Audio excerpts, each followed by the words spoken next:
अस्सलामुअलैकुम क्लास 5। आज हम लोग इंग्लिश का लेसन नंबर 7 द रीबल पोइट का यूनिट 2 पढ़ेंगे।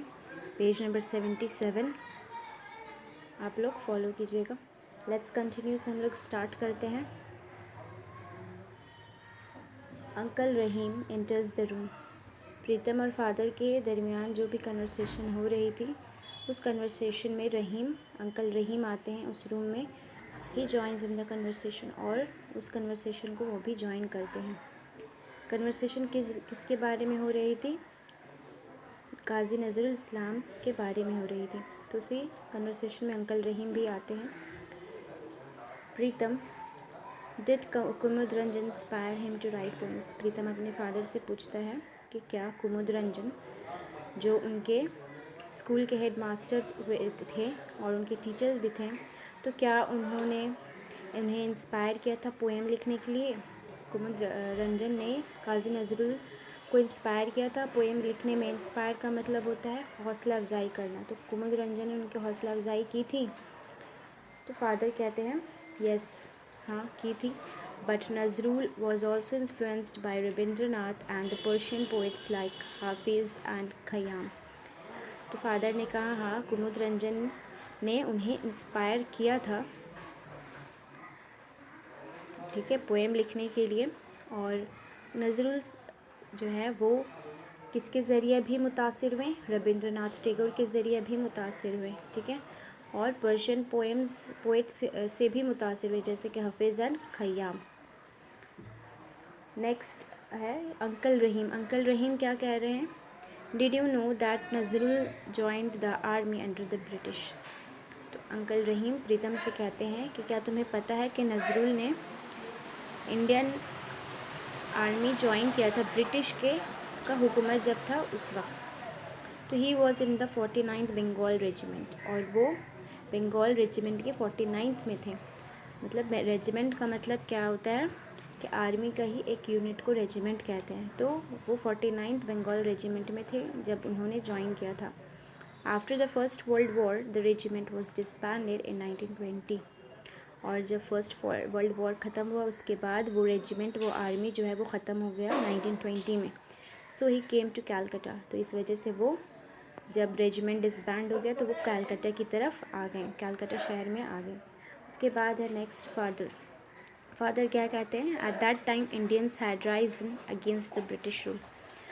फादर कहते हैं कि उस वक्त क्या था कि इंडियंस लोग जो थे उन लोग सभी कोई उठने लगे। किसके खिलाफ? ब्रिटिश हुकूमत के खिलाफ उन लोग सभी कोई उठने लगे। Nazrul protested against the cruelty of the British in his own way. और नज़रुल ने भी प्रोटेस्ट किया, एहतजाज किया। किसके खिलाफ? ब्रिटिश हुकूमत के जुल्म के खिलाफ एहतजाज किया अपने ही तरीके से। In fact he also started writing poems. यहाँ तक कि उन्होंने पोएम्स भी लिखना शुरू किया। उसी चीज़ को प्रोटेस्ट के तौर पर उन्होंने लिया। पोएम्स लिखा उन्होंने, एसेज लिखा, सॉन्ग्स भी लिखा, और इन सारी चीज़ों को उन्होंने अपना प्रोटेस्ट का मकसद बनाया। यानी प्रोटेस्ट का आवाज़ के तौर पर उन्होंने इन सारी चीज़ को इस्तेमाल किया। He is the rebel poet of India. और वो क्या है? इंडिया के रिबल पोएट हैं। क्यों? रिबल का मतलब क्या होता है कि रिबल कहते हैं कि एक ऐसे इंसान जो एक अथॉरिटी के ख़िलाफ़ जो है लड़ता हो, अथॉरिटी के ख़िलाफ़ हो और उसमें चेंजेस लाने की कोशिश करता हो। तो वो अपने राइटिंग्स के थ्रू इंडियंस लोगों को क्या किए? जागरूक किए ब्रिटिश हुकूमत के ख़िलाफ़। तो इस वजह से उन्हें रिबल पोएट ऑफ इंडिया कहा गया है। Pritam I hardly knew as much. प्रीतम कहता है कि मुझे ये सब नहीं पता था।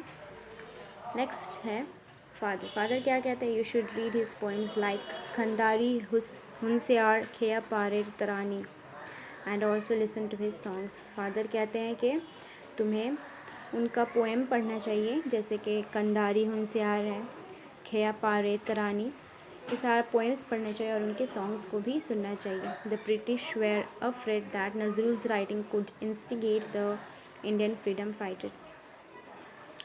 और ऐसा लग रहा था कि ब्रिटिश लोग बहुत ही ज़्यादा घबरा गए थे, बहुत ही डर गए थे नज़रुल से, क्योंकि नज़रुल्स की राइटिंग जो है नज़रुल की राइटिंग के ज़रिए जो है लोग जो है और भी ज़्यादा जो है प्रोटेस्ट पर उतर सकते हैं, इंडियन फ्रीडम फाइटर्स के तौर पर सामने आ सकते हैं लोग। Pritam, what did the British do? तो जब उन्हें इस तरह का ख़तरा समझ आया तो ब्रिटिश लोगों ने क्या किया? तो अंकल रहीम कहते हैं द ब्रिटिश ग्रू पर्टर्ब्ड। तो ब्रिटिश लोग बहुत ज़्यादा परेशान हो गए, घबरा गए कि क्या करें अब। Father, in 1922 Nazrul started a magazine Dhumketu where he published Ananda Moyer Agomoni poem.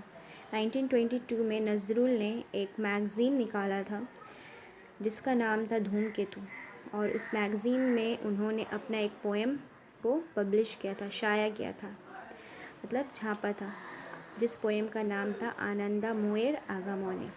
Uncle Rahim, the British raided the office of Dhumketu. और अंकल रहीम कहते हैं कि ब्रिटिश ने धूमकेतु के ऑफिस को रेड कर दिया, मतलब छापा मार दिया।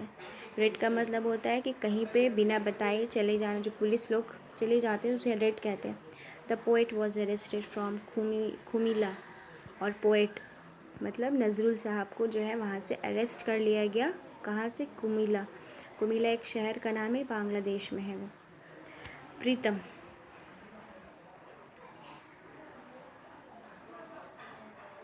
तो प्रीतम क्या कहते हैं? What happen then? तो उसके बाद क्या हुआ जब उन्हें अरेस्ट कर लिया गया? तो फादर कहते हैं he was transferred to the Hooghly jail. और फादर कहते हैं कि उन्हें हुगली जेल में ट्रांसफ़र कर दिया गया, मतलब मुंतकिल कर दिया गया एक जगह से दूसरी जगह। मतलब दूसरे जेल में थे, कुमिल्ला से उन्हें अरेस्ट करके उन्हें हुगली जेल में डाल दिया गया था। And there he began fasting, और वहीं पे उन्होंने फास्टिंग शुरू की। फास्टिंग किसे कहते हैं? मतलब कि खाना वगैरह को छोड़ देना, कुछ भी ना खाना। तो उस तरह से उन्होंने फास्टिंग किया। उन्होंने फास्टिंग क्यों किया? It was his way of protesting against the torture of the British. इस तरह से वो फास्टिंग इसलिए उन्होंने किया क्योंकि ये उनका एहतजाज करने का एक अलग तरीका था। जो भी टॉर्चर वो कर रहे थे ब्रिटिश लोग उनके ऊपर या फिर इंडियन वाले लोगों पर, तो इस तरह से उनका एक टॉर्चर के ख़िलाफ़ उनका एहतजाज था, इसलिए उन्होंने फास्टिंग किया। तो प्रीतम क्या कहता है? For how many days did he fast father? तो उन्होंने कितने दिनों तक फास्ट किया, वो कुछ ना खाएं कितने दिनों तक? फादर से उसने पूछा।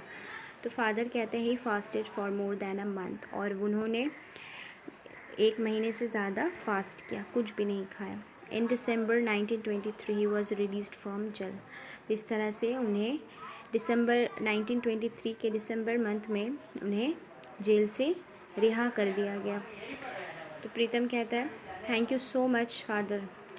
अपने फादर का वो शुक्रिया अदा करता है कि आपको बहुत बहुत शुक्रिया father. Now I will be able to sing करार ओई लोहा कपत विद ज़ील एंड पैशन। और वो कहता है कि अब मैं बहुत ही अच्छे से गा सकता हूँ वो सॉन्ग जो उसकी टीचर ने उसके लिए सेलेक्ट किया था, जो वो रिपब्लिक डे में गाता। तो वो कहता है कि मैं करार ओई लोहा कपुत सॉन्ग गा सकता हूँ बहुत ही जोश और जज्बा के साथ। I am so proud that the teacher has selected me for singing. और मैं बहुत ज़्यादा फ़ख्र महसूस कर रहा हूँ कि मुझे टीचर ने मुझे सेलेक्ट किया ये सॉन्ग गाने के लिए। तो अंकल रहीम कहते हैं then let's hear you sing. तो अंकल रहीम कहते हैं कि ठीक है, हम लोग देखेंगे तुम्हें सुनेंगे तुम्हें गाता हुआ। We will sing along with you as well. और तुम्हारे साथ हम लोग भी गाएंगे वो सॉन्ग करार ओई लोहा कापत। तो ये चैप्टर क्लास 5 कंप्लीट होता है। ओके, अल्लाह हाफिज़।